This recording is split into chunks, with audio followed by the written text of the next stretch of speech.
This is the Free Spirits of L&D podcast, where we talk about life as a freelancer in the fascinating world of learning and development, and ask our guests all the questions you wanted to know but were maybe too afraid to ask. Yes, we even talk about how we get business and what we all charge. At the end of each episode, each guest gets to set a bonus question for the next one. So whether you're thinking about taking the leap, brand new to freelancing, or an experienced freelancer, you won't want to miss this. Welcome back to the Free Spirits of L&D podcast. Today, our special guest is Dr. Alaina Szlachta. Alaina is an author, founder, measurement architect who specializes in creating bespoke assessment and evaluation solutions for coaches, consultants, and learning teams. Welcome, Alaina. Thank you, Mark. So we usually start the podcast by asking, what is your freelance story? Tell us a bit about that. Well, we had a conversation before this live conversation about the word freelance. And so I have to say, in all transparency, never ever did it occur to me that I would become a freelance L&D professional. I always knew that I wanted to start a business. And so the interesting thing is, whether you're a freelancer, you're a fractional, or you call yourself a small business owner or a learning business owner, whatever term suits your fancy, there are core things that we have to do, whatever the term you use, like prospect for business, manage our accounting and our books, make sure that we have budgets and profit and loss statements. We have to figure out our niche. We have to package our services, right? So regardless of the terminology, we all come to this place for a different reason. And so I think your question is, like, why did I choose this thing working on my own? Yeah.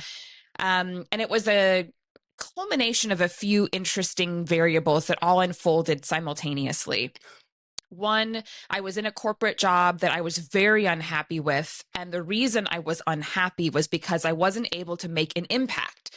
I was caught in a content hamster wheel because that was the value of L&D and that organization, and that worked for them, and that's fine. It's not the world in which I wanted to be of service. I quit the job with no idea what would be next. Another job, starting something on my own, or I don't know, going and waiting tables and just like taking the pressure off me for a little bit while I figure my life out, right? So I went to Bali, and in Bali, I was there for a month, and I met with a Balinese healer, and I asked the gentleman, what should I do with the rest of my life? And of course, his first response was make money and survive. Like, obviously, you need to keep a roof over your head. And so that's the other variable. At the time, and still today, I am a real estate investor. And so I'm able to live very basically with the money from my passive royalties from real estate investments. So I have the food and the roof covered. And so I shared that with the Balinese healer, and he said, well, you need to employ people. So I came back from Bali, and I knew I didn't want to go back to corporate. I loved the idea of working for myself. A Balinese healer told me I should employ people, and I had enough money, whether I was eating beans and rice or not, I had enough to like invest in my future. And for me, the path was really clear, and that was, I need to start a business. And so here I am 5 years later. I'm interested to know, how do you square those different aspects of your life? So those different identities. So you are a real estate investor and you are a business owner. Do you ever struggle describing those different hats to the people when they ask, oh, this is the classic question, isn't it? A party. No, what do you do then? Freelancers find that really difficult, I think. I identify as an entrepreneur. So that is one term I didn't throw out there when we talked about freelance, fractional business owner. I didn't know that being an entrepreneur was an option growing up. It never occurred to me. I think so many of us, we're still following this pathway that the society lays out for us, which is get your degree, go work for someone, buy a house, have a family, get a dog, and enjoy your life. I think that's the pathway that many of us still follow, which mainly the core component in that is work for someone, get a job. And the reality is, you can create jobs. You can create a job for yourself. You can create something in the world that is very entrepreneurial. And I have a very entrepreneurial spirit, which is why, looking back, I struggled to work for somebody else because I would want to experiment. If I would see a problem, I'd want to have conversations about solutions. I'd always want to be testing. I'm a big risk taker. I also love measurement. And so for me, measuring and calculating is just a part of how my brain works. And so I'm always calculating, what if I do this? What's the consequence of that? And it's just how I think. And being an entrepreneur is really just who I am in my soul. And so it makes sense that I would be entrepreneurial in lots of different ways. With my brain, I'm a learning, education, and measurement like expert. So I like to use that part of myself through consulting and teaching and speaking. I'm really good creatively when it comes to demolishing old walls and homes, and I can visualize, oh my gosh, there's this space and we could move this wall and add this thing and do this and make this space beautiful. I'm really good at that. And I love the counterbalance of like highly intellectual work with highly physical work. It just balances my life out in a really beautiful way. And entrepreneurialism is at the essence of all of that kind of work. I'm balancing profit, loss, revenue. I'm making decisions about new tenants, new investments in my business. And I wouldn't have it any other way. Never a dull moment over here. Yeah, it's not dull, is it? I was smiling as you were talking because as you were describing that idea of demolishing houses and walls and rearranging things, I was like, of course, that makes perfect sense. It's really well aligned to the work of most business consultants. It's kind of like sculpting work, helping people sculpt their ideas and solutions and chip away their challenges. And there's so much overlay between those two quite seemingly very different worlds. Yeah. And that's why I love the term architect. I used to call myself a learning architect. We can talk about this. I'm sure we'll get there. I've had many iterations of my service as a business owner. An architect has always been the term that I use to describe my service, whether it was a learning architect, measurement architect. I could call myself a life architect, an entrepreneurial architect, but the idea is, the concept of an architect is that you're collaboratively working with someone. No architect works on their own unless you've read the book The Fountainhead. Yes, no, maybe. No, I haven't. Oh No. my gosh. One of the best books, actually, Ayn Rand is the author, and she's somewhere in the European Union, former European Union, whatever. And she has two books, The Fountainhead and Atlas Shrugged, and she's very pro-capitalism. She comes from a world of communism historically. And anyway, one of the books, The Fountainhead, is about this character, two characters actually, two architects. One is so focused on creating beauty in the world and follows his own path, and the other doesn't follow a path led by his own intuition. He just does what other people tell him to, interestingly. So you have the story of these two people, one driven internally, one driven externally. They're both architects, and what ends up happening in their life as it unfolds. But the whole idea of architecture is its beauty, its functionality, its impact and service and sustainability. And you're usually creating something from nothing, or you're taking something that already exists and you're renovating it, you're rehabbing it, you're repurposing it. And whether I'm doing measurement work or learning design or renovating a house, that architecture like mindset is just how I operate. So I love that term. I really like that. And let's jump into that point that you just referred to around the iterations of how you describe your work and your services. Can you talk to that a bit? So back to the question you asked about what's my freelancing solopreneur entrepreneurial story. And the reason I left the corporate world, or the last corporate job I had, was I didn't feel like I was having enough impact. My focus originally was, how do I find people, clients that care about making a difference in people's lives as much as I do? and that they want to use learning or their subject matter expertise or their experience, and they want to package that in a format that really helps other people improve their lives in some way. So the avenue was about facilitating behavior change through learning, and then of course embedding measurement so that we know if this intervention is having the outcome or not, and then we iterate, which is part of architecture. The reasons I left corporate, I thought that I would find clients who, with my credentials and experience, they would just follow my advice, because I'm coming from the world of best practices from experience and theory. And the crazy thing was that some of the pushback that I would get working internally was the same pushback that I would get with my clients. It takes too much time. We'll add measurement later. We just need to get this content out there.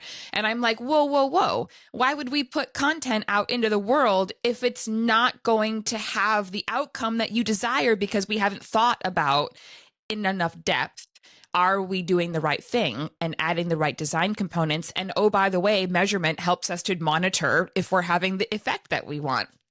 So it was this desire to have an impact that helped me to iterate. I'm like, you know what? I don't want to do the work of learning design because people see me as a content creator. Despite the learning sciences and my behavioral science background and all the work I did in my research as a doctoral student and young professional, and I didn't want to roll that rock up a hill anymore. And I thought, well, the one thing that I think can make a really big difference is leaning into measurement. If people would just get better at data literacy, improve their measurement practices, have a better understanding of measurement. It's so complex.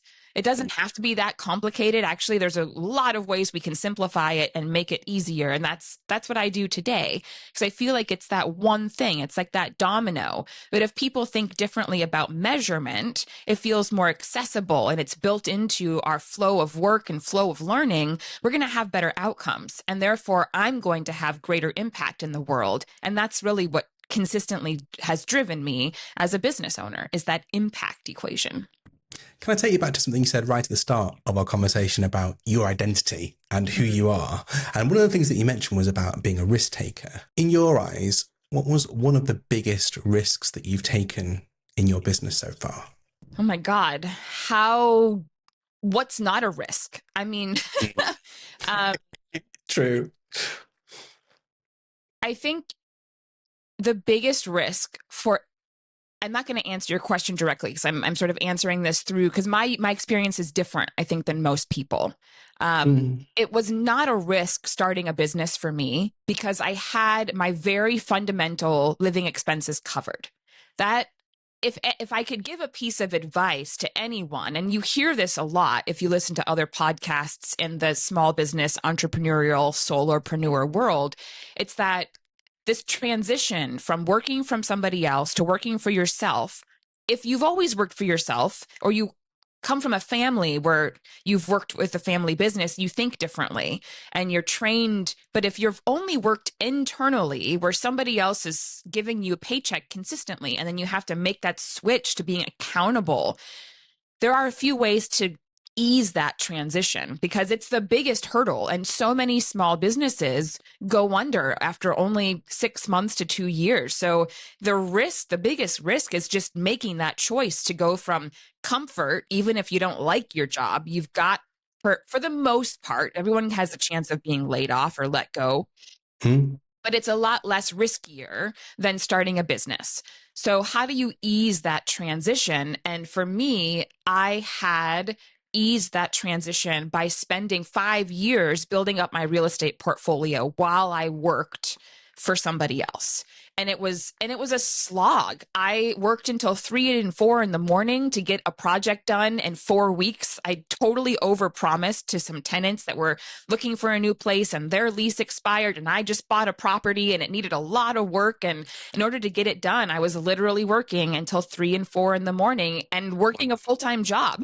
So I was a crazy person, but that investment has paid off. Think of the compounding effect, those hours, working almost 20 hours for a short period of time. It was miserable. And I definitely had moments where I was like crying myself to sleep. Like, what did I do? This Yeah. isn't normal. Who have I become? But that, like, investing in that made my transition to being the entrepreneur that I am and living into that life so much easier. So to really sum it up for those listening, the biggest risk you'll ever take is going out on your own, freelancing, small business ownership, fractional, whatever you call it. When you make that transition from working from somebody else to working for yourself full time, how do you ease that transition? And there's a lot of ways to do it. People will drive Ubers. They will have a more sustainable or predictable income source until they build enough income. Some people will work part-time on their business and still stay full-time. So whatever makes sense for you. I know people who they have kids and that's the impetus to then work for themselves. And they're like, well, I already have to take care of my young ones. Why not bring a few more on board?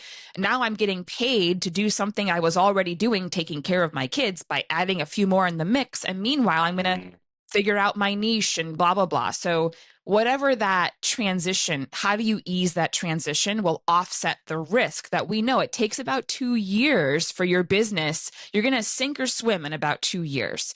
So if you have a little extra income to offset the inherent challenges of starting a business, you'll survive. And I have. Yeah, I'm smiling as you're talking because I'm really hearing that entrepreneurial spirit just glowing out of you as you were talking about all the different things that people can do. But I think it's just such an important point around how do you set up a business where you're not forced into making really silly decisions. I think what often happens when people are starting out in the freelance space is that they have to feel like have to say yes to everything because what if that doesn't happen? Or what if I can't pay my mortgage next month? Or what if? And it can lead us down some really dangerous paths if you are kind of trapped into that space of saying yes all the time. So my, people have this thing, what's your word of the year? What's your intention of the year? My intention of the year this year or the word of the year is no, because I'm really practicing hard saying no and turning things down that I know are not aligned with my business. Right. Because in a different way to you, I have built some forms of passive income around me that do those things, that pay the bills, and kind of it's enough. It's enough to kind of survive on, so that I can focus on the things that really add value and support the business and grow the business. But it's a tricky space to get into if you haven't already thought about it and you're sort of panicking, backpedaling to do that once you're already in it. Yeah. Yeah. So there's a couple things. If I were thinking of a pathway forward, I would, and there's a lot of goals in business ownership, and everybody thinks, freedom, like there's a price to pay for freedom. And that is, I work a lot. I work in some cases 80 hours a week. And interestingly, you asked me at the beginning of this podcast, is there anything that's off limits? And so you said, don't worry, I'm not going to ask about your personal life, but I'm going to say something about my personal life. Just why not? It has been really hard to find an intimate partner who supports the amount of work that I take on. And so now, after having tested the waters, if you will, with different people, I finally have a partner. And this is really weird, but he works just as much as I do. And so we actually spend a lot of our time working together. And it makes being a business owner not feel so lonely, because that is something that I hear a lot is if you are working a lot and you have friends or even an intimate partner or spouse that works internally, the mindset is so different. People that work internally have healthcare and paid vacation time, and they have, somebody else's a lot of times drive, unless you're the CEO of the business, but then you're a business owner. For those working internally, you don't have the same mindset. And so it's been one of the most important things for me is to find people in my life, and my intimate partner being either your biggest supporter or your biggest anchor downward.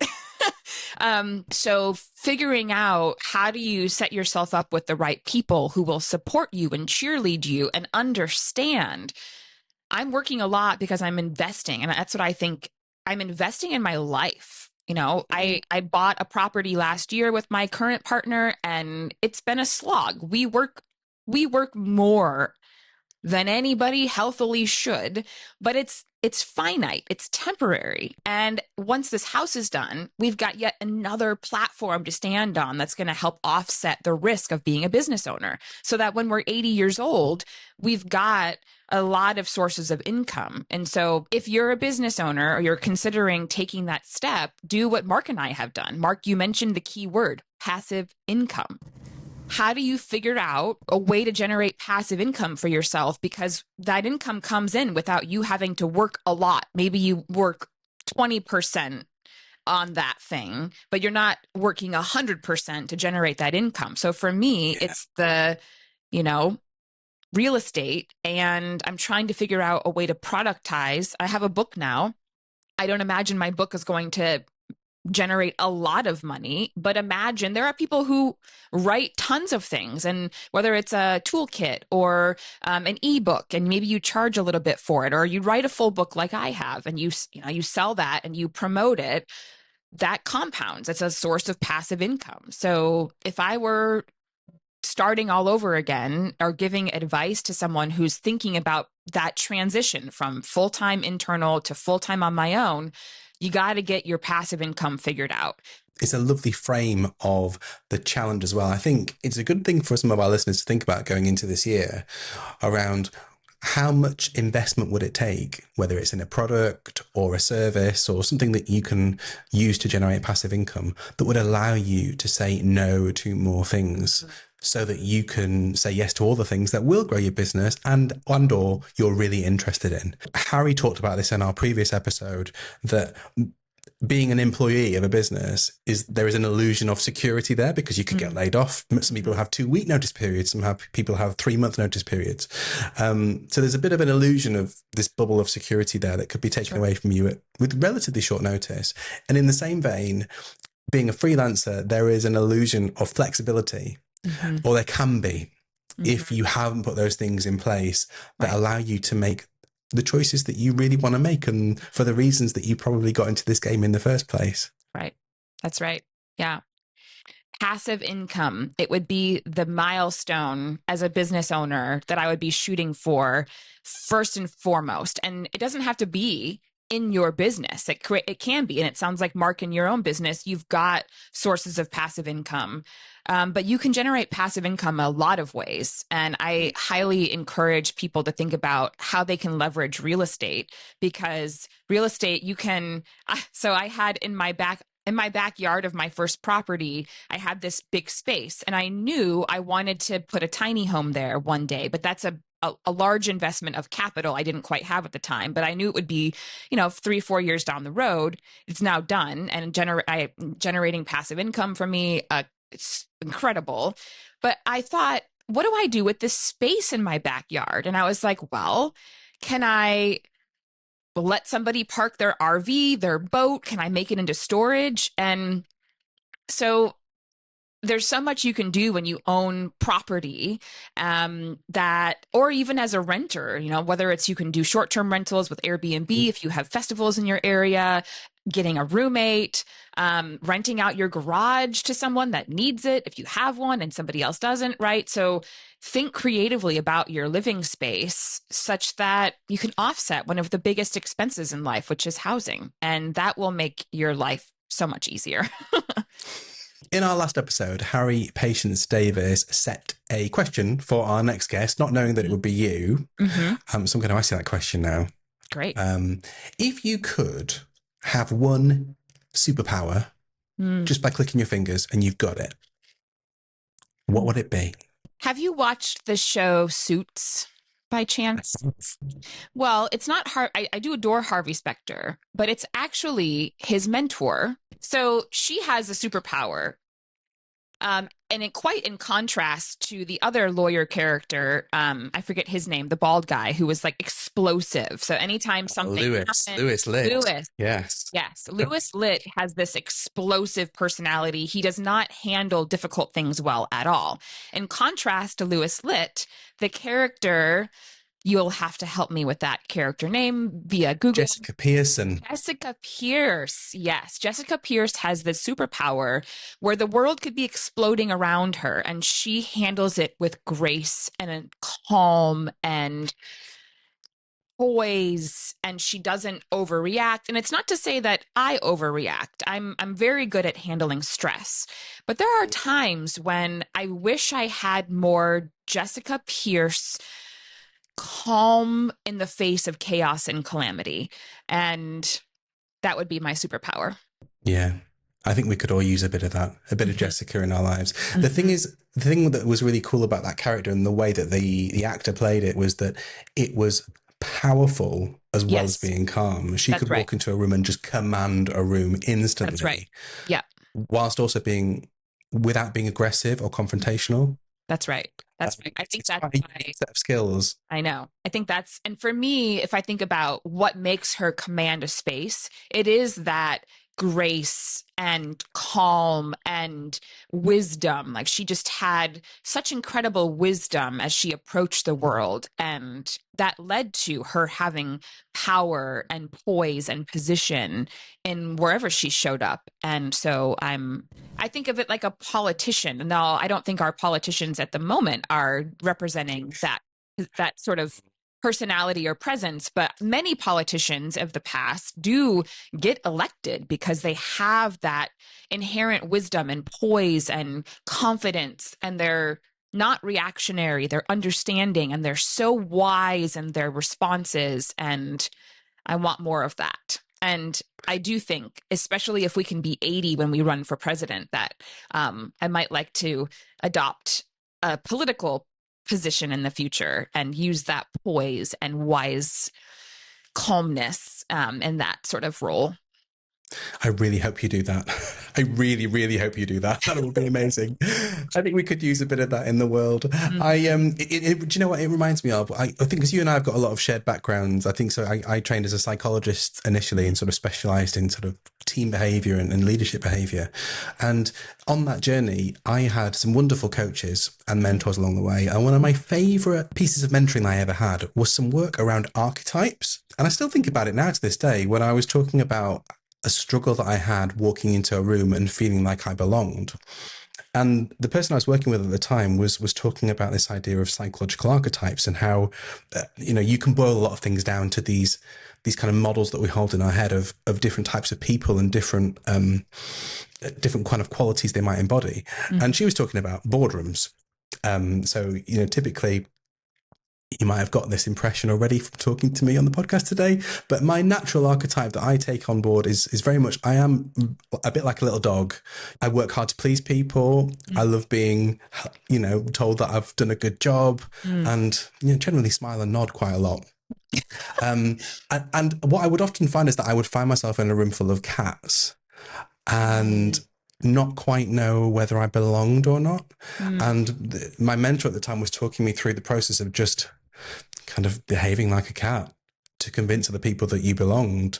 Or if you want to take command of a room, actually behaving like a lion, even if it felt uncomfortable, but just to prove to people that you are in the right space and that you can own that space.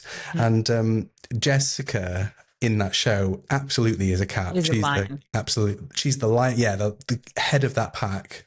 Not just because her name's on the door, but because of the way she carries herself. That's right. Yeah, I think you're right when you say it's a superpower we could all use more of. And if we all were more calm, thoughtful, collected, use choice words. And I mean, she also shows up for people. I mean, she clearly is thinking through the consequences and she can, rapidly process what's the right way and how that will affect people. Yeah.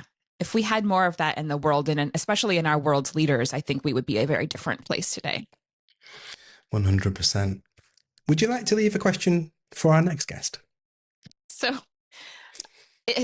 I thought about this in advance. I knew you would ask me, and now I feel like weird because it changes the course of the direction of our conversation. So we've been talking about more personal things, very empowerment. And the question I have is actually very, very tactical. I am in the way that I write in my thought leadership, I'm very tactical because I believe, especially with measurement, people need small, simple, tactical advice to help them overcome some of the challenges that they experience. And as a business owner, one of the challenges I'm currently experiencing is conversion.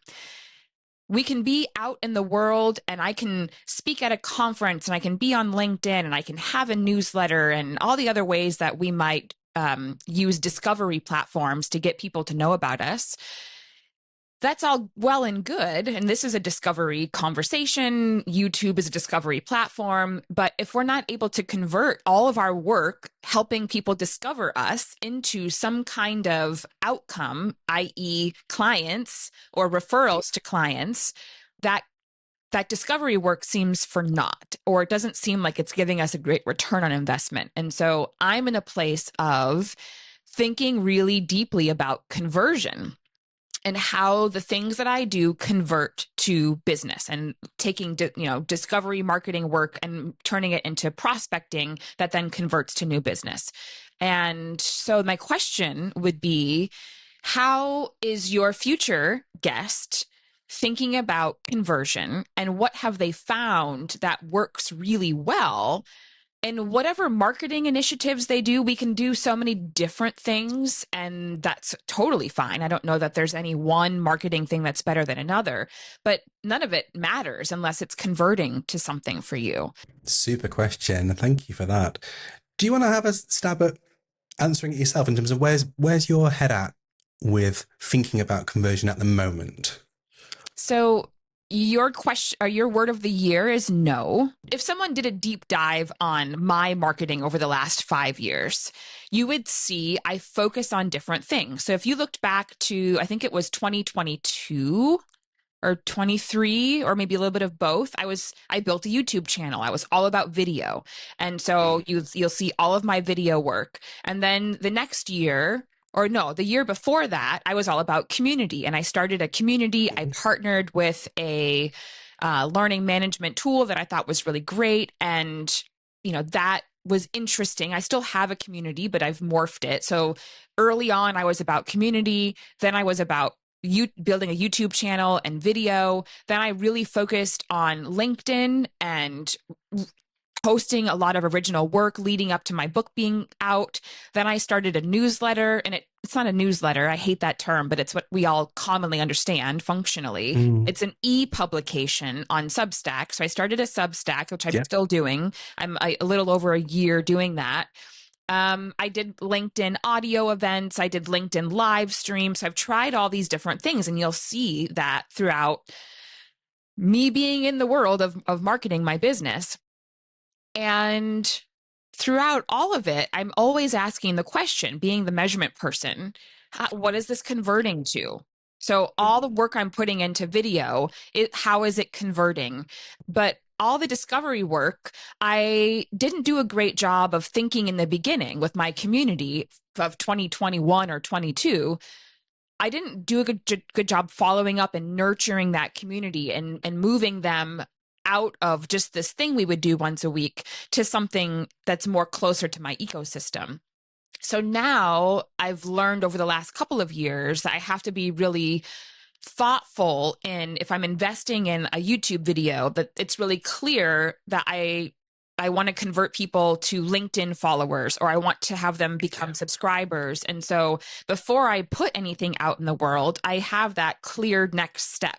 I want them to, subscribe to my Substack, or I want them to read an article that I wrote that then has my Substack link at the bottom. And it's that pathway that has brought people into my ecosystem. And the great thing about that is the people who go from finding you on YouTube, connecting with you on LinkedIn, showing up to an event, then subscribing to your newsletter, it's very clear that they have trust and rapport, and they care about you. And so the idea of building like 100 true followers, they will support you, whether that's buying something from you, referring you, or in my case, people are so generous in hey, Alaina, there's this conference. You should speak at it. I had no idea that was an opportunity, but now because of my audience, they bring me opportunities because they know, like, and trust me because I've worked to build that pathway of people who really care about the work as much as I do.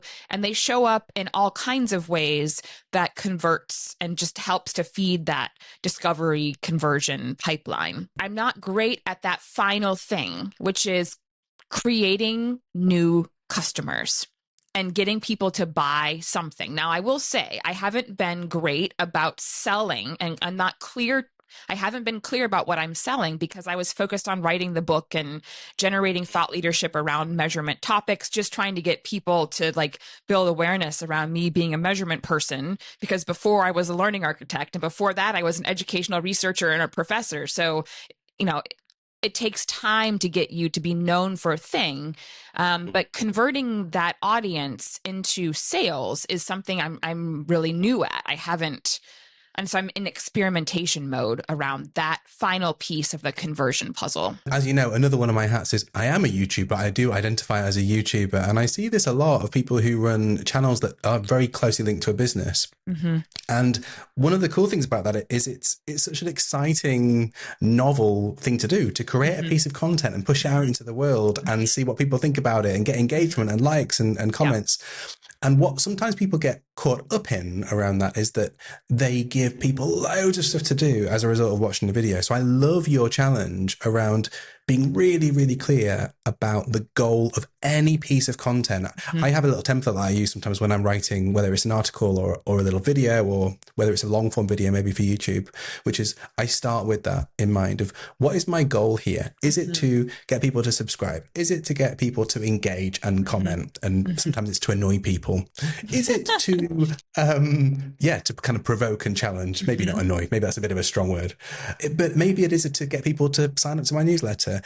The challenge is you can't ask people to do all of those things because it's too much. It's too much to think about. So very often it's just one link, one call to action is enough for one piece of content, and that makes it so much easier to produce that sort of thing because you don't have to think about, oh, and by the way, I've got a newsletter, here's the link, and oh, by the way, you can like and subscribe. And no, it's just one call to action is absolutely fine for people. Yeah. And that can then give you a much clearer view of what is working, because if you've asked them three things and they do one of them, was the content effective? Who knows? It's difficult to tell, isn't it? Right. And it gives you more work in terms of monitoring those statistics. Yeah. So if you have one call to action, then it's easy to monitor what's the relationship. I put out this piece of content on Monday, February 10th. How many subscribers did I get throughout the week? And if you have a sophisticated tool, so as a business owner, one of the challenges is balancing my revenue with my expenses. And so if I had a lot more revenue and I was going to invest in something as a measurement expert, I would be investing in HubSpot or some equivalent that allows me to see. I know Kit has this really well. Yes. I think there's another one. Anyway, there are what they call customer relationship management tools that have the most incredible analytics on the back end so that you can see when I put out this LinkedIn post and I have a call to action to join this workshop, and then I also put it in my newsletter, and I also put a link on YouTube, where's most traffic coming from registrations for that workshop? And then I can decide, well, am I going to lean into YouTube because I'm getting more registrations from there, or am I going to lean into LinkedIn? But do we have to continue doing all of that? I would say once you figure out what really works, if YouTube is working for you, Mark, absolutely. If LinkedIn works for you, even better. And until you have a big enough team to then do all the things, I would experiment, figure out what works for you, and then just double down on that. Yeah. Right. No one person can do them all. It's just too much. It's far too stressful. And you're setting yourself up to become just a giant container for this content monster, or several content monsters that all need feeding. That's right. And you haven't asked me this question, but the last episode of this podcast, or maybe not the last, but one of the last couple of them, you asked a question to the guest about niching. I think it's really difficult to use discovery methodology, YouTube, LinkedIn, writing articles, being on Medium, Twitter, Instagram, whatever your flavor of choice is. It's really difficult to make those work for you if you don't know who your target audience is.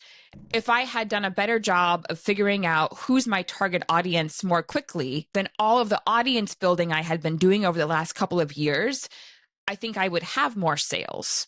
So at the end of the day, if you don't know who your target audience is, which now mine is super, super specific. Like, I don't want to work with generalist leadership development people because they don't need bespoke assessment tools. They can use whatever off-the-shelf tools that you can get from the Center for Creative Leadership that are generalized. Go buy those and use those to evaluate growth through your generalist approach. Fine.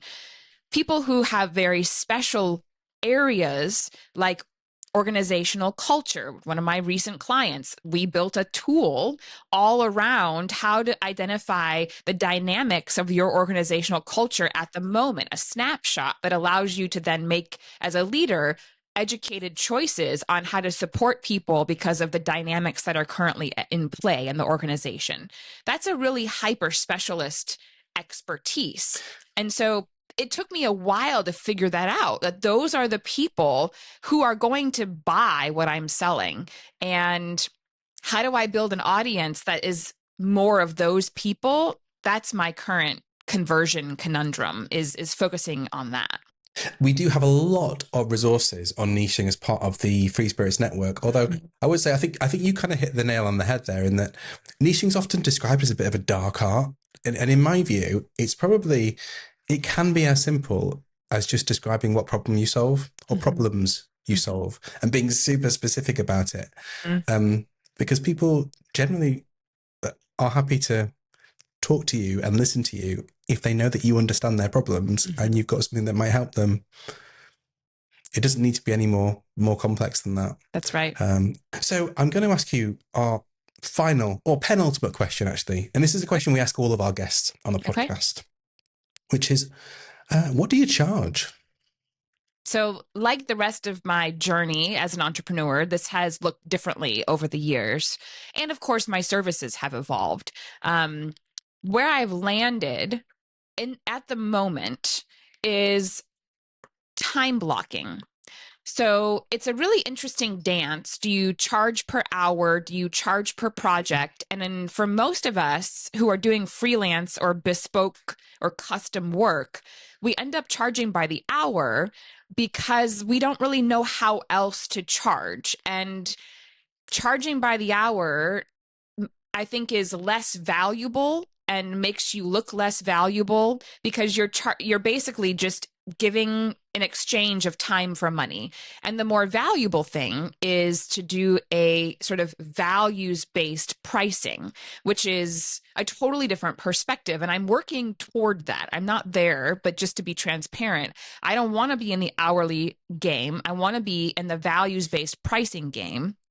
But to get there takes time, intention. You have to build your credibility, and you have to have case studies and good data to then get to that values-based pricing model. So in the interim, I have been using 10-hour time blocks.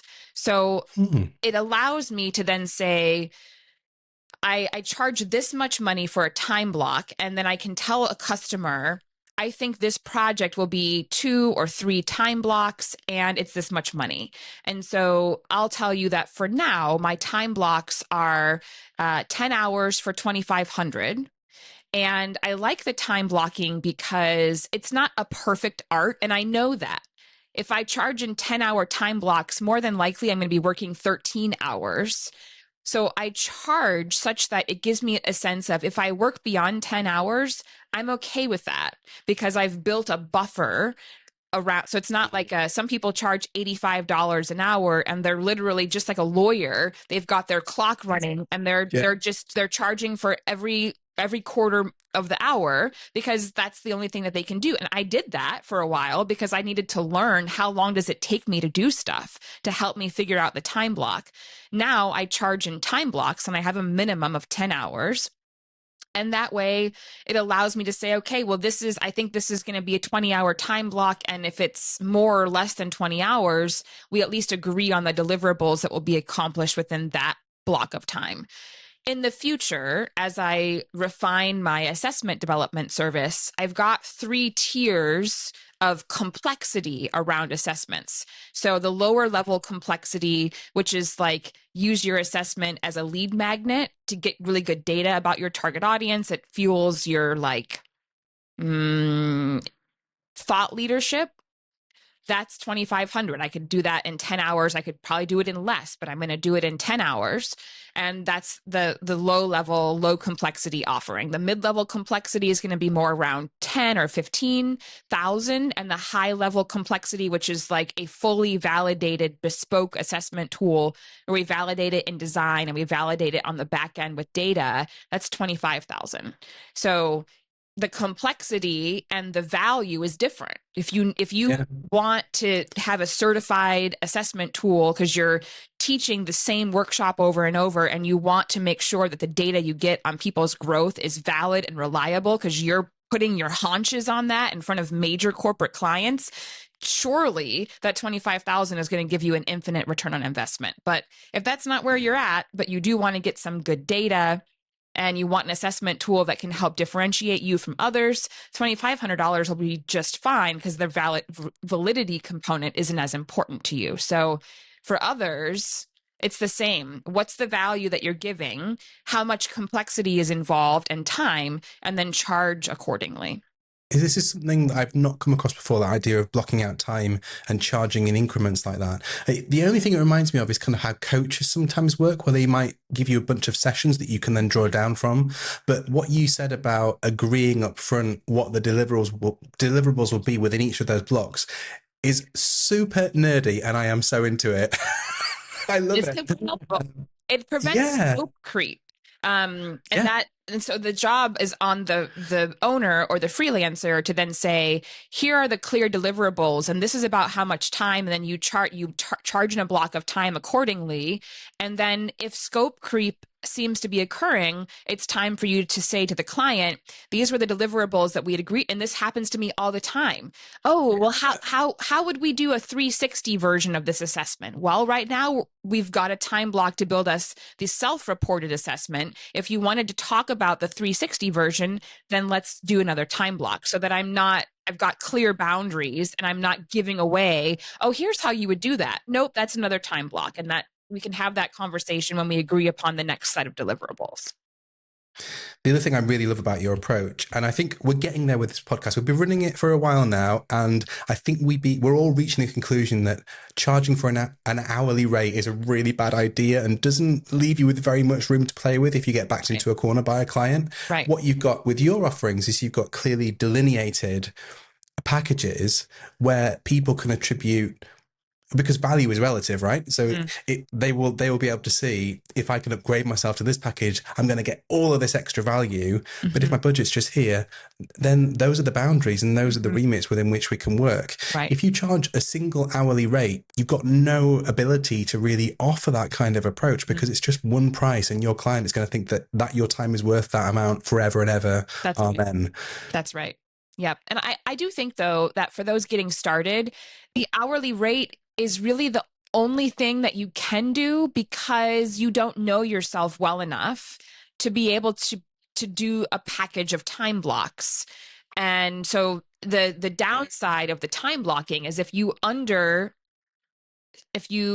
calculate it, then you could be, this has happened to me. It's actually happening at the moment, where what I think, because again, don't ever let 6 months pass between when you start a project and then you both decide we can't do this right now and you pick it up 6 months later. You have to basically start all over again. And the time you invested in the beginning, it doesn't really, anyway, that's a lesson that I've learned is hey, this can't be a time block that lasts for a year.